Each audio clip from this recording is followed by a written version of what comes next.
Hey guys, it's time for the last bowl pick for New Year's Day, the Tostitos Fiesta Bowl. This features two surprising conference winners going at each other, including one team playing in its first ever BCS Bowl. And this man was between the UCF Knights, Central Florida, turns out to be the second best Florida team, taking on the sixth ranked Baylor Bears in the Big 12. This is going to be an interesting matchup. I'm going to start by talking to you guys about UCF. Last year, they felt like they got snubbed a little bit playing in a weaker conference. They got the Beef O'Brady's Bowl against my own Ball State Cardinals, and they drilled us. Blake Bortles had an amazing game. They built up a lot of momentum, and they rode that into this year.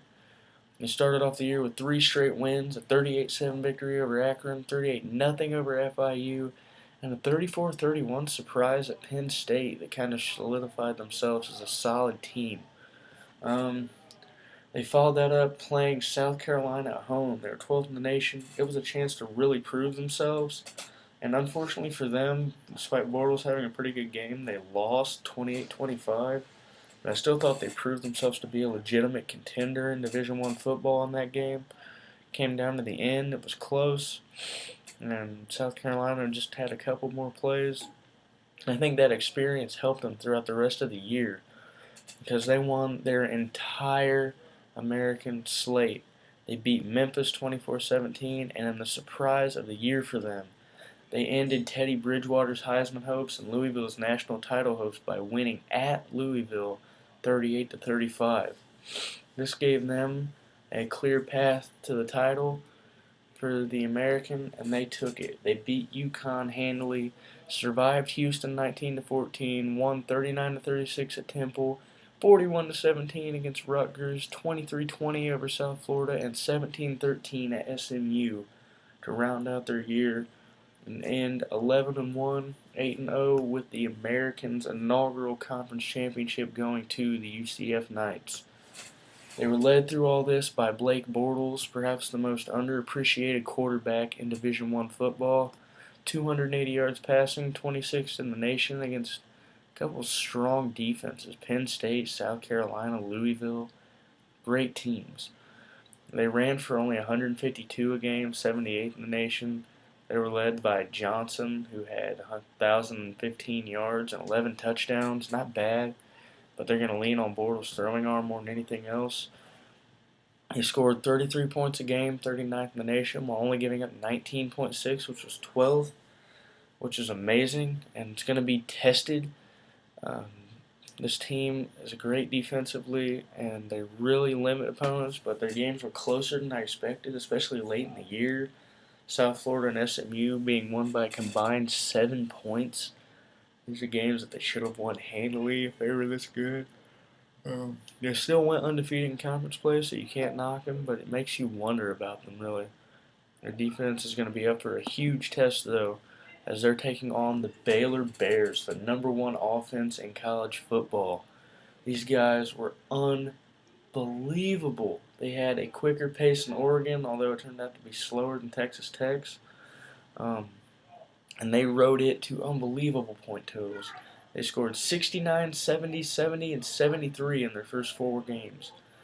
At Kansas State in their 5th game, they only put up 35 only in a 35-25 win.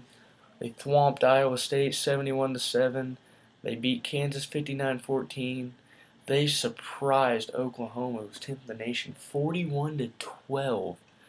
And then that matchup of high-octane offenses, they won against Cliff Kingsbury's Texas Tech Red Raiders 63-34.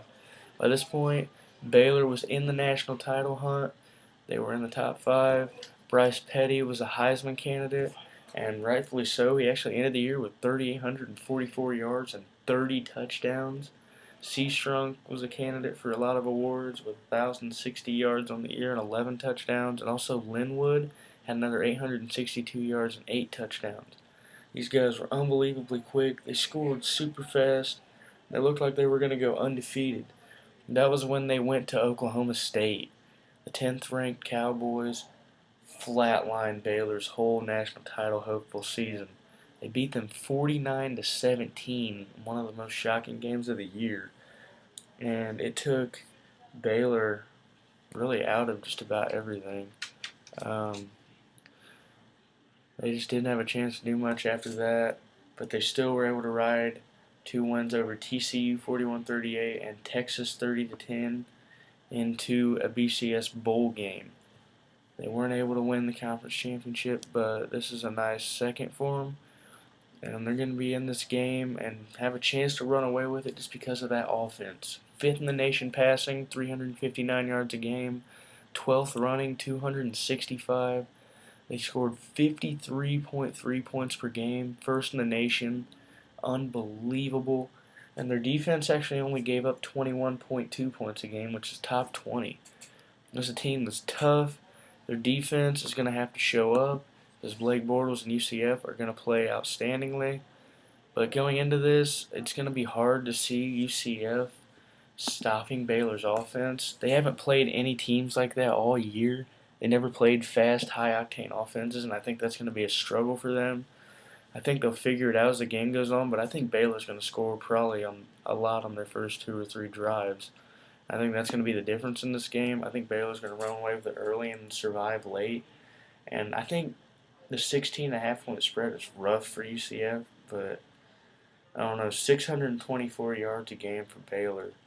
It's just hard to pick against that. Their offense is unbelievable.